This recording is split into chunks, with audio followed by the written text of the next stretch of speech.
The glitz and glam is the fame, but it's the work backstage that makes the game. I'm Crystel and Bandal, your host. Come with me behind the lens and watch their stories unfold.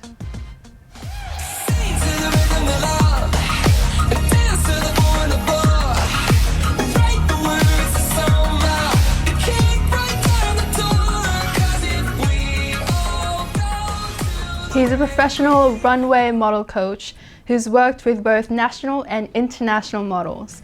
And with over 20 years of industry experience, he's collected memories from being a backup dancer, an elite gymnast, and a competitive acrobat, and also tap dancer, ballet dancer. Whatever you can imagine, he's done it. Today, we're interviewing Quintin James. We'll be discovering his childhood memories and how he's become interested in a career in performing arts. Hello, Quintin James. Welcome to Behind the Lens. Thank you for having me. Yeah. So I think what we'll do first is to allow the audience to know you better. What was your childhood like? My childhood was a typical Australian childhood. Riding bikes in the summer, always out with friends, playing. I had an older brother that used to give me hell, as older siblings do. Yeah. I was never inside, very active child, always out, as I say, riding bikes, playing games, playing soccer, just a typical Aussie kid. Mm-hmm. So you were very athletic. How did you end up getting into performing arts as a child? Well, I was a competitive gymnast first, so, well actually that's not true. I was a soccer player but hated it, so I don't tell anyone that. Okay. Yeah, so I played soccer for a little while. My dad was the coach of a soccer club, a soccer team. My brother, amazing soccer player. I was not good. I was fast but not good and hated it. And so one of my cousins was a dancer. She did dancing. We used to go watch her perform all the time. And I remember turning around to my mum and saying, I want to do that. And she was like, okay, you sure? And then I was like, yeah, I definitely want to do that. So she got me into gymnastics first, and I got my feelers in with gymnastics, and then did that for 2-3 years. And then I was like, yeah, I definitely want to dance. So then I took up dancing as well. Yeah. So when you're a gymnast, you also ended up learning how to dance. Is that also the same classes? Like no. So I was an actual competitive gymnast, so not an acrobat, an actual gymnast where the guys do rings, bars, vault, floor work, everything. So like what you see in the Olympics, that's what I was going for at first. And where I used to do gymnastics, there was a dance studio as well. Yeah. And so I used to always go in and watch them dance as well. And I was like, if I'm going to go anywhere, I want to at least try that. So I would do gymnastics, and then say 2-3 nights a week, I would do my gymnastics. And then on the Saturday, I would, after my gymnastics training from 7:30 till 12, I would then go do dance classes. And I just fell in love with dance. And then at one point I was like, I can't do these two things together. Like as much as they go together, I couldn't really be an elite gymnast and a great dancer. And my mum was the same. She's like, you've got to choose. And I chose gymnastics, believe it or not. Really? Yeah, I chose gym over dance because I was doing it longer, and I was like, I want to do this. And then after injury after injury after injury, I was like, there's no money in this. Oh no. And I'm getting hurt all the time. And I was like, I want to get back into that performing arts side, and started doing dance more full time. Yeah. Yeah. So you were initially going to be a gymnast. You wanted to be a professional gymnast, and you were. Yeah, I was a competitive gymnast, for a while. And then what made you turn? All the injuries? The injuries, yeah. I ended up down at the Australian Institute of Sport competing for Commonwealth Games trials, and I just kept getting injured. And I was at a point where I'm like, I'm gonna end up in a wheelchair, I think. Like, this was not going the way I wanted it to. So at about 18, I was like, I can't do this anymore. And I just stopped and went back to dance, acting, singing, everything, threw myself back into performing arts, and thought, well, I can use my gymnastic skill somewhere down the line. I knew I could do that. Whereas I knew if I left my opportunity to get into dance too late, I might miss that boat. Yeah. When you initially had to choose though, why did you go for gymnastics? I asked myself that question too. I think because I was doing it longer and I was doing really well at it, and I'd only sort of just started dance, a couple of years before that, and I was still finding my way, I think, with dance. Whereas gym, I'd been doing it for a good 4 or 5 years before that, and I didn't want to let my coach down. actually. That's what it comes down to. I built a really good family unit in the gymnastics world at that club, and he'd worked so hard and my parents had worked so hard to get me to that spot. I'm like, I've got to do everything I can for them as much as for myself. Looking back, I think it was more for them than it was for me, but I thought I have to do this now. Yeah. And also the shelf life of a gymnast is really short. Like, competitive wise, you don't have a long career. So it was definitely more of an external pressure, yeah, rather than an internal decision. Yeah, and I was good at it. You know, I was good at it, so I was like, I can do this. Yeah. But as I said, after a while, having injury after injury, and then it starts to get into your head. You know, like I'm doing 3 somersaults in the air over a bar or something like that, and you don't have the time to think. Yeah. And when you start to get into a negative headspace, it's like, well, this is not a good thing. Let's go and dance, I think. There's really no time for hesitation when you're up there. No time for hesitation, no time for thinking. It's all just feeling. Yeah. Yeah, Exactly. you have to really memorize everything. Yeah, you've just got to go with the flow, and you've got to know what you're doing. And I think it comes down to trust. You've got to trust yourself. And with sports like that, when you start to not trust yourself, that's when things start to fall apart. Yeah. And I guess trusting yourself also goes with everything in life too. It does. What made you, how did you end up going back into dancing? Who inspired you to push you towards that direction? Well, when I decided to finish competitive gymnastics, I went back to my old dance studio. Yeah. And I just walked back in and said, I want this. Do what you can for me. I ended up at a studio which is no longer there, called Dynamite Dance Studio, which was run by David Atkins, which in the 90s, he was like the biggest male performer in the country. So he was an amazing choreographer, producer, dancer, phenomenal. And he's like me, short. No. So I was like, yes, he's my idol. Yeah, and I went to this studio with another friend of mine, which was based in the city at Central. I'd catch a train in, I'd go and do all my classes and then catch the train back. And I had these amazing teachers, ballet teachers, dance teachers, hip hop teachers, all sorts of things. And they just all inspired me to go, this is where I'm meant to be. Going into that studio, although it was daunting, I kind of felt like I was home.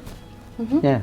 That's good. That's what you're after, especially if you're looking into a career. Yeah. Were you always after a career in performing arts? Yeah, I wasn't very academic.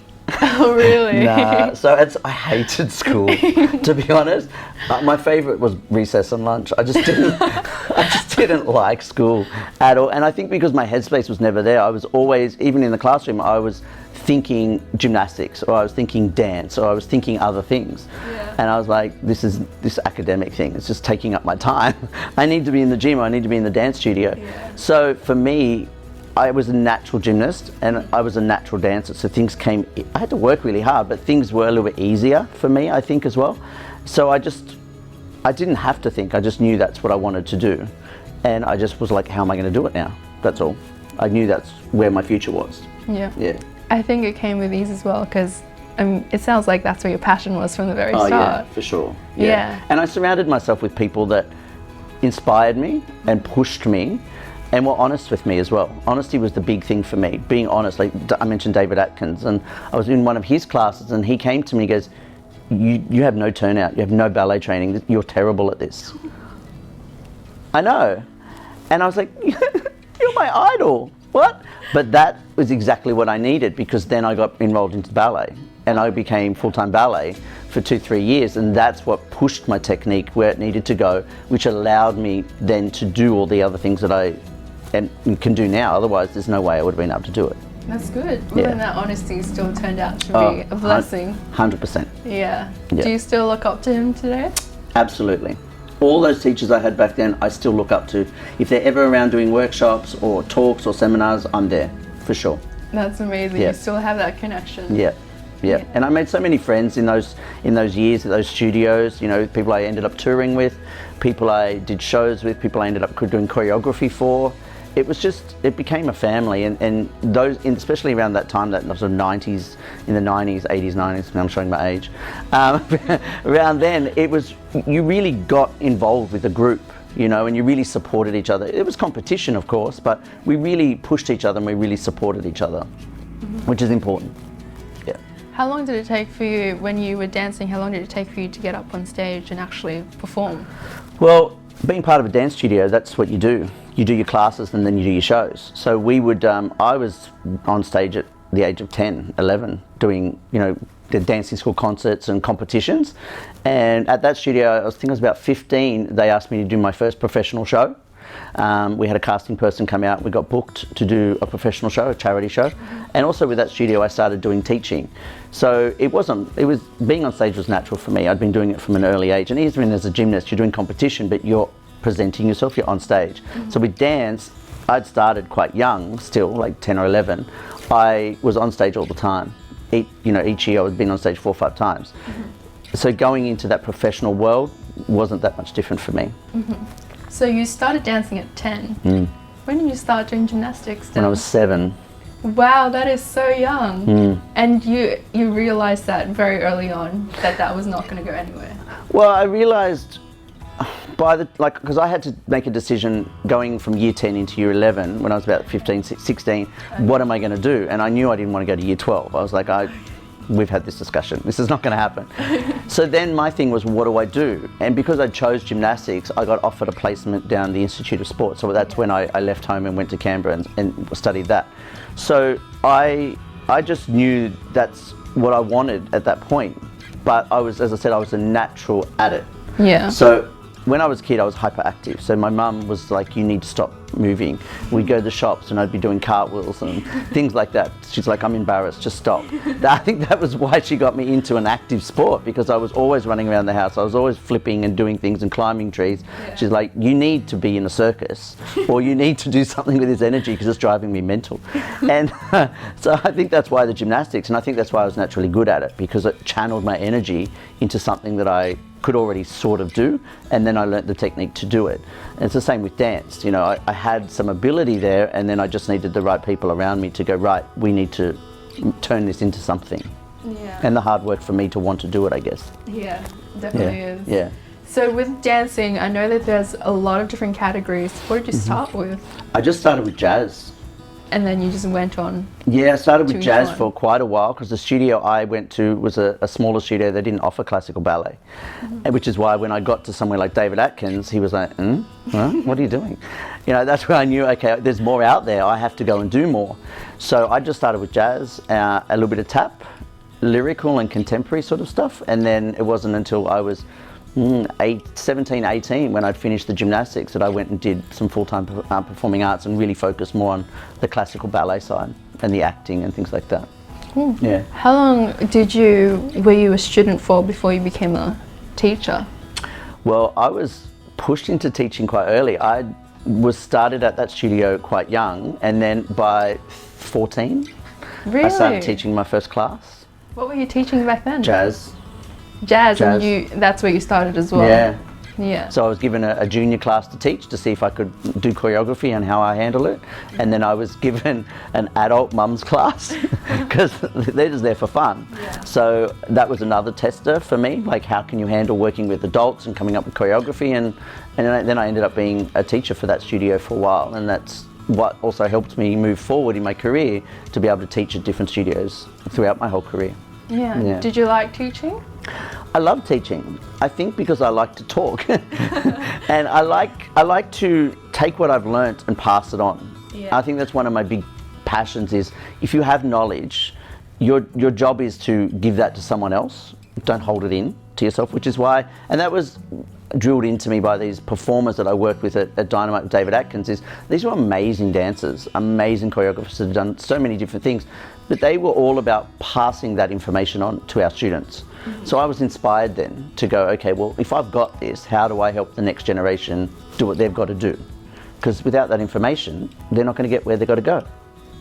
That's so good. That's what makes a good teacher, I think. Oh, thanks. Yeah. Yeah, so when you were with the people that you're around with, you also, part of your background was that you were touring around the world, performing. What was that like? Fun. It was crazy. It was awesome. I went to some amazing countries. I've danced with some celebrities, singers, danced in dance companies in London and contemporary companies in London and Scotland. I've danced for Kylie, Mary Keane, who's a UK singer, all sorts of different people. So it was an amazing experience. I can't fault it. It was just, I was on a cruise ship at 21, and I didn't stop for like 10 years. You know, so it was amazing. What were you doing in the cruise ship? Were you just like performing? Yeah, singer dancer. Oh, that's so cool. Yeah. Who opened up the opportunity for you to kind of do it more professionally? Well, I started actually teaching for a studio called Brent Street, and then they had an agency. So I had no real idea besides what I'd known is how do I get into this industry as a performer. And I was a really shy kid as well. So as a young kid, I would not speak to a person. So that was another reason for performing arts for me. I think my mum was like, you know, you don't talk. Now you can't shut me up, clearly. But you don't talk. So we need to get you into something where you feel you can put on a character, I guess. And acting was a big thing for me. So to help me come out of my shell and learn how to interact with people. And sometimes I was putting on a character, but at least I was doing that. So that studio I was teaching for had an agency, as I said, and they turned to me one day and said, do you want to go on a cruise ship? And I was like, doing what? They went performing in shows. I was like, I'm not going to say no. So I literally turned up to my 21st birthday 2 hours late because I was at a casting, walked in and went, okay, I leave in 3 days, I'm going on a cruise ship, see you in 6 months. Wow. And everyone was like, that was like your big announcement. That was. It was like, hello, I'm leaving the country now, bye. Yeah, and I was on a cruise ship 3 days later. Yeah. Wow, how long were you doing that for? I did it for 2 years, off and on. So I would do like a 6-month contract, have a little break, get some, you know, land legs back, and then do it again. And each time it was different shows, different casts, different people, same cruise line. But yeah, so I did that for about 2 years, off and on. It was amazing. How did it feel performing on the cruise ship? You feel, to be honest, it's a bit weird, but you feel like a celebrity because the cast is like short, like it's like 6 of us, and when you walk around and everyone's like, oh my God, you're amazing, oh my God, can I get a photo with you? And you're like, oh, I'm Justin Bieber, you know. It's a bit weird. Yeah. And also the first time I was on a cruise ship, I was like, I'm gonna get lost on this boat, it's so massive. And then a week later I'm like, get me off this boat, get me off this boat. I know everything on this boat. Yeah. And the thing is, when you're working with a cast that's so tight on a cruise ship, you can't leave each other, so you can't afford to have arguments either, you know, so you learn to just get along. The most interesting thing I think for me on cruise ships was, because I'm an acrobat, of course I have to do acrobatics on a cruise ship, don't I? So I have to do backflips. So there's something interesting when you're, you know, on a cruise ship and it's going like this and you do a backflip and the boat comes up to meet you, or the boat goes further away. So you learn how to adapt your technique style for acrobatics to accommodate. Yeah, but it was fun. It was great. Yeah, that's good. I guess that also helped you improve your skills being in an uneven ground, I guess. Yeah, got to lift a girl and hold her there and the boat's moving and you're like, I think I'm going to vomit. Oh, you know, or you've got to do backflips, all these turns, and then you've got to sing a song. It was big for me because it was my first really big thing that I'd done to make me project into the entertainment industry. This is what's going to happen. This is what my life has to be like. I have to be adaptable. Yeah, and at 21, that's a pretty cool achievement. Thanks. Traveling and just performing, doing what you love. Yeah. What was next after that? After that, I did, well, I was fortunate enough to work with Baz Luhrmann. I did Midsummer Night's Dream with the Australian Opera Company. It was the first time he directed anything. It was straight after he did Strictly Ballroom. And I played Puck in A Midsummer Night's Dream, which was a big thing for me. I'd never done major acting before, and I had to speak and act and dance and do all these different things. So that was a big thing for me. And working with someone of his caliber, and also Catherine Martin, who's the costume designer and does all his work, was just a phenomenal experience. And we had these amazing opera singers, both from Australia and from the UK, that performed in that. And we were fortunate enough with that to tour that to Scotland for the Edinburgh Festival. We were the very first time Australian opera company had been invited from the festival to go and perform. Wow. So that was huge for us and massive for me to go overseas and play this character that, you know, for me who'd never really acted before, had that experience treading the boards in theatre now with Baz, and to go over to Scotland and perform this for the world. It was phenomenal. So that was my next big kind of thing where I was like, am I actually... There were moments on set and, you know, where I'm just like, am I really here? Am I doing this? Are you really Baz Luhrmann? You know, it was just... Yeah. But it was, once again, Opera Australia was just accommodating. It was like another family. Yes. And it was very exciting for me. Yeah. Very exciting. What made you transition from dancing to acting?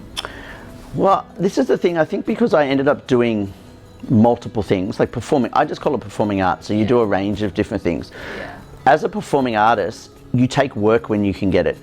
It's one of those things. So there'd be a lot of times I go, I'm passionate about acting, I want to act, and I'd get all this dance work. I'm like, "Ugh, I don't want to dance, I want to act." But you're always chasing the next job. That's life as a performer. It's not stable. That's the reality of the industry. And I think that's why most parents will say to their kids, no, you need to be an accountant or something stable. So you are always chasing that job. So if it's a dance job, I'll do it. If it's an acting job, I'll do it. And I think because I got a taste of acting, I was like, I want to explore that. So I got into small theatre companies and did small roles, and then I got into extra work, so being an extra on a TV show, which was a great experience because I'd never been on a TV set before. So that was good, and then that led to me doing, what they call a 50-worder, which is just a couple of lines, and then a guest spot, and then I became a little character on that TV show for a little while. So that was another really big experience for me, just treading the boards in acting, because I'd never done anything like that before. So that helped me move on to the next chapter of my life, whatever that was going to be. And I certainly agree that performing arts isn't very stable. No. Yeah, you always have to go after what's up there. You do. Yeah. You've always got to be chasing the work, and you've always got to be prepared. Okay, am I going to do that? And sometimes there's jobs that you go, I don't want to do that, but I need to eat. So you do it, but that's the life of an artist. So you also need to adapt from all the skills that you learned from a very young age and use it to whatever you could. Were your family always supportive? Because you did mention that not every single parent is supportive of their child doing performing arts as a living. How were your parents? My mother was super supportive, more so than my father. But my mother was just like, you need to do what makes you happy. At the end of the day, happiness is the most important thing. You need to be happy doing what you're doing. And I think because my mum had done jobs where she wasn't very happy, so she didn't want me to be in a position to look back over my life and go, I'm secure, but I'm not happy. And so when I walked into that 21st birthday and said, I'm out of here, guys, there was a lot of shock, but my mum was like, good, you're following your dream. It's not going to be easy, and she always say to me, it's not going to be easy. But I had the support of her 100%. So when I would go on tour, I'd come back, I'd live with her rather than rent an apartment, because I was off on tour again. So it was like living out of a suitcase. So my mother in particular was extremely supportive, and my extended family were very supportive of what I did. That's good. It's very good to know. What about, especially as a teacher, you probably would have encountered some students who have those kind of parents who are kind of like, you can't do, like, you can only do this as a hobby kind of thing. What would you think your message be to them? It's really difficult because you can't tell a parent how to parent. You can't say you're doing the wrong thing by your child. And in their eyes they're not. They've got to think about what's best for their children. And I think it takes a strong individual as a child, I think, to say this is what I'm going to do, regardless. For me it was easy, as I said, because I wasn't overly academic. And so I didn't have another avenue to go down that I was interested in anyway. It would be different if I was interested in something else and I could pursue that, but I didn't have a different interest. I was performing arts. So for these parents, all I have to say to them is support your child. Support their dreams. It may work, it may not. But I think your job as a parent is to support what they want to do. That's all. Did you end up experiencing any other hurdles with your support system at all, pursuing your dream? Not really. No? No, I had the green light. I had the green light to be whoever I wanted to be as a person, kind of artist I wanted to be, 100% support. That's allowed you to become everything, I guess. Doing, with all the experience you've had, over 20 years of experience in the industry, you've done so much. I think having the support of my family and also friends that I've had since the beginning to always be supportive, even if they're not in the industry anymore, has allowed me to explore the next thing. What do I want to do next? What do I want to do? And I want to go down that road. I've never had anyone say, don't do that. I've had people say, be careful of that, or look at this. And I think as a business person as well, you've got to look at what has been successful. But I don't ever want to follow someone. Yeah. I always just want to do. You have, do my own thing, and I don't want to be a carbon copy of someone else. Yeah. I have to look at the industry, and I have to look at what works, and I have to look at success stories and failures. But without the failure, there's no success. Yeah. It's that simple. You have to fail, and you have to learn how to fail gracefully to have success. So I've failed many times. I've had multiple things that haven't worked, but they've been an amazing experience. So then I go, if I did it next time, I would do this different. So everything's a learning curve, always. I don't regret anything. That's good. That's a good mindset. I don't, because everything has brought me to here. Yeah. It's that simple. You know, if I hadn't done all those things, whether they're small or big shows or little projects, it wouldn't have all added up to what I can do today, and why I'm here, and what my presence is about, and what my purpose is about. Yeah. Yeah. So with looking at your experiences, is there anything at all that you would have changed? Even just one thing? I would have saved more money. I would have been wiser when it comes to the bank account. Yeah. Because when you're doing really well-paying jobs and you're like, woo, let's go party, you've got nothing at the end of the week or the end of the show, that's not good. That would be my main thing, and that is what I would suggest with other people, is don't get caught up in the environment. Think about your future and put some in the bank. Yeah. With everything you've done, did you ever end up getting caught in that headspace, or you're kind of just like, oh my God, I'm doing this for the rest of my life kind of thing? I think where I started to get a little bit of a ego, I guess, or a bit of a big head, is when I was doing some TV work, and you're surrounded by, within that industry, and you're surrounded by other celebrities, well, not that I'm a celebrity, but you're surrounded by celebrities and all the attention they get, and you're in that sort of crowd. Or when I was, working with recording artists, and you're doing a lot of those sort of things, people want stuff from you and it feels good. So it is quite easy to get caught up in, oh, I'm something special. Yeah. I should be treated differently, I should be. Reality is you shouldn't. And I know that now. And I don't treat anybody different. I don't really care whether you're the janitor or whether you run EMI Music or Channel 7. I don't really care. Everyone deserves the same amount of respect, in my opinion. But when you get caught up in that little scene, and there are people that demand that you treat them a certain way, and now I look at them and go, huh? If you stop making music now, where would you be? Or so it is quite easy when you are surrounded by people that are yes people. This is why celebrities run off the rails, is because they got a lot of money, they got everyone around them telling them they can do whatever they want. They can do whatever they want, because you say, do this for me, and they say, no, you're fired. Oh yeah. You know what I mean? Yeah. So it is quite easy to get caught up in that world. Very, very, very easy. Yeah. How are you able to discover yourself and kind of like center yourself back? I think it's different for everyone. I mean, I know artists and celebrities that have never got into that at all. They've known who they are from the beginning, and they've never let that affect them. I think if you have levels of insecurity in yourself, and most artists do, but I think if you're not in control of those insecurities, it allows you to get sucked in.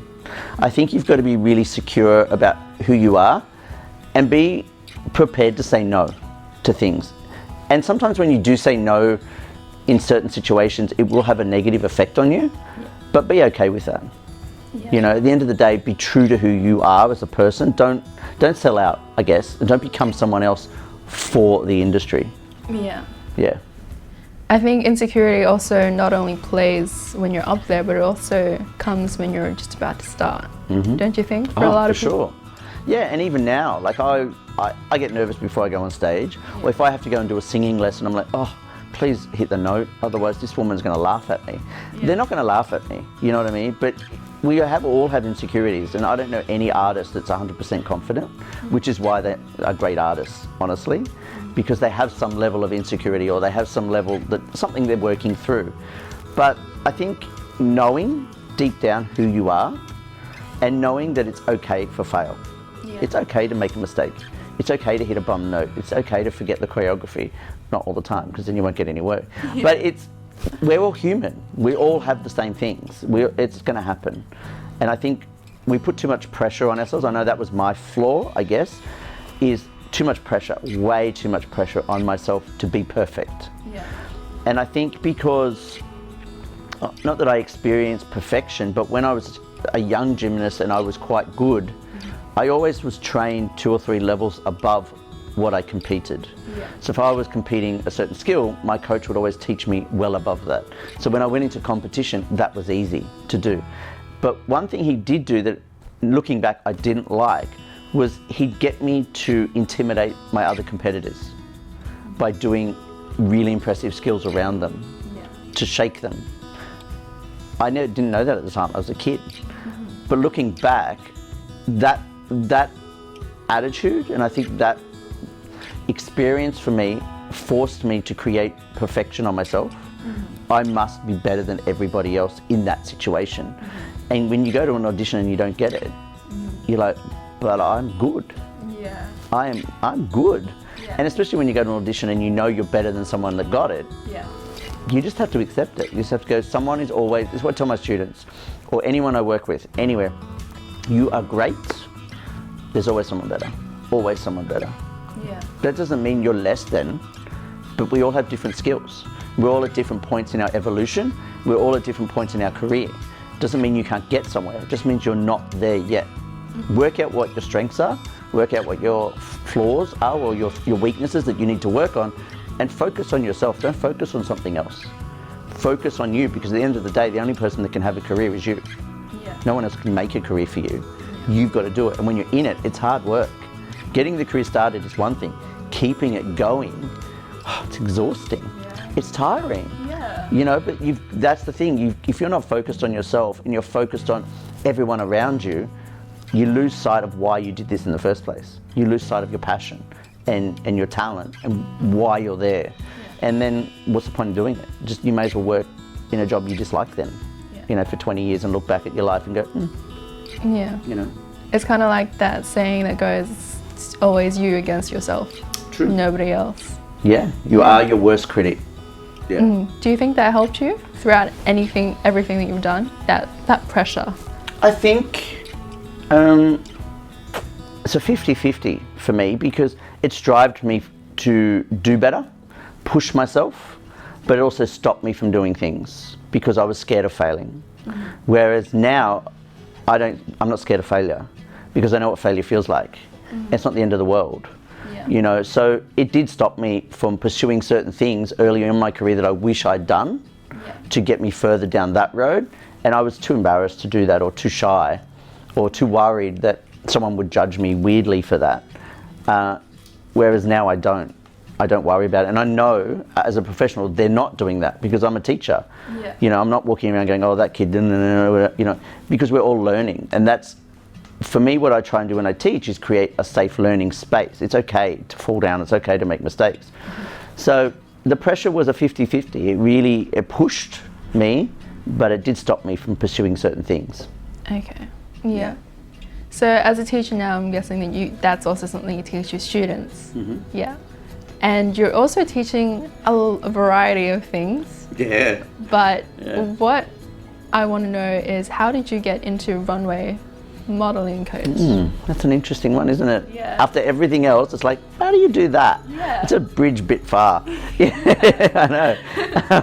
Yeah, it's a bit weird. Like, I tell people my list of things that I do, and then runway coaches at the end, they're like, what? How? What do you mean? Yeah. Well, it was interesting. I was working for a modeling agency a long time ago, 100 years ago. But I was working for a modeling agency doing castings for them, so getting models in. Okay. And because of my choreographic background, I was actually choreographing fashion parades for them. And they were working with small independent labels, and they were doing lots of shows in nightclubs and different things, and they would run small competitions like Miss Summer and Miss this and Mr. that, you know, really, but they were really, really awesome. And I was getting involved in the choreographic side more so, and then I got really passionate about putting on these shows because that was my passion, and that's what I do. I create. I like taking nothing and then creating something amazing. So it's a very satisfying experience. it is. It is. And then I noticed that these models couldn't walk. Oh no. I was like looking at them, I'm like, okay, like you're going down the runway, but it don't look too good. And I was like, well, why is it not being taught? And the agency wasn't teaching it. They were just hiring the models or getting the models in on their books, and then they would do the shows for the agency. And so that's when I turned to the agency. I said, right, well, I think we need to run some classes for these models, and then we need to make it mandatory for those that want to do runway that they need to get into that. Because I thought about myself, I'm like, well, I'm a dancer. I can't get on stage never having a lesson. I'm never going to get a job either. So this is no different, and there is a skill to it. People just go, you're just walking. It's like, no. If you look at Fashion Week and you look at all those, they're not just walking. That's a very different skill set. People don't see it as anything serious, but it is a particular talent, and it is a skill, and it is something that requires work. So for me, at that time, I was like, you need to start introducing this. And as I started teaching it, I just was like, this is awesome. You know, I get to strut along with these girls, show them what it's meant to be like. I get to be a model for a day because I'm 5'5", so that's never going to happen unless I go to Asia. You know what I mean? So I'm never going to be, you know, in Fashion Week myself. So it's like living vicariously through these girls in one way as well. And I just enjoyed, because I enjoyed teaching and passing that information on, I just was like, this is awesome, I like doing this. And from then on, I was like, okay, how do I do more of this? How do I get involved in it more? And is there a scope for it? Is there a place for it, you know? So, yeah. It sounds like you kind of just like grabbed it and like, yep, I'm doing that now too. Almost, yeah. I literally turned to the agency and said, you need to do this and I will do it. And I think because they didn't have to worry about it or think about it, and I'd been working with that agency for a while, they were like, yeah, okay, just do it. We trust me. Yeah, just do it. And I did it, and they got great results. And then those models actually could go for real castings and get the jobs. So that was good for the agency because it was making the agency more money and also a profile. Well, not only them, but you're also able to help the models. That's right. Yeah, I mean, because they were in this little world, in this little bubble, and until they learnt the skill to be able to experience something else, they couldn't go for an international casting. There's no way they would be able to walk down, you know, whether it be an Australian like Fashion Week or go for anything in Europe or anything like that. They didn't have the skill set, and not even just the skill set, but the understanding of the runway itself, the production element of the runway. There's certain rules, there's certain sides to walk on depending on what country you're in, what label you're working with. It's varied, so varied. Yeah, and I don't think people think that. Teaching that is where you're at now. Yeah, it's one of the things that's, for me, if you would ask me what's my next journey, right, that would be where my focus is. I mean, I've spent a long time doing performing arts, dance, acrobatics. I still love doing it, but I'm leaning a little out of that to, there's only so many children you can teach. That, for me, definitely it's something that I really want to focus on now. Because the industry is changing in so many different ways and there's so many different opportunities. And as I said, I don't think you need to look for the opportunity, you need to create them. So yeah, that's definitely where I want to go. That's so good. You're living a very colorful life, and I'm here for it. I'm definitely not someone to sit behind a desk for 25 years writing on. No, not gonna happen. It's definitely like a person that you could just sit for hours and just hear all these stories. Thanks. Like infinite amount of stories. Thank you. I appreciate that. With Quintin's journey, I think we can learn that you can't only just stick to one thing. You can always explore everything, whatever it may be, no matter what age you are or where you are at the moment. Just, if you have the passion and desire to go for it, just do it. There's nothing that can stop you. It's all in your hands and you just need the courage and the confidence to do it. Sometimes you need a good support system, but the most important thing is that you trust yourself. And that is it for this episode. We'll see you guys in the next one. From being a young gymnast and acrobat, he became a dancer, an actor, and a whole multitude of things in the performing arts, entertainment industry. He then became a coach for a variety of things. A runway model coach is one of his professions today, and he's working to educate students about the modeling industry, its goods, and also its bad and ugly side. Because you not only need to know the benefits of your work, but also the requirements that it needs for you to be successful, so that you can have a happy, successful life, but also a very colorful and a very fully lived life. This is Behind the Lens, and we'll see you guys next time.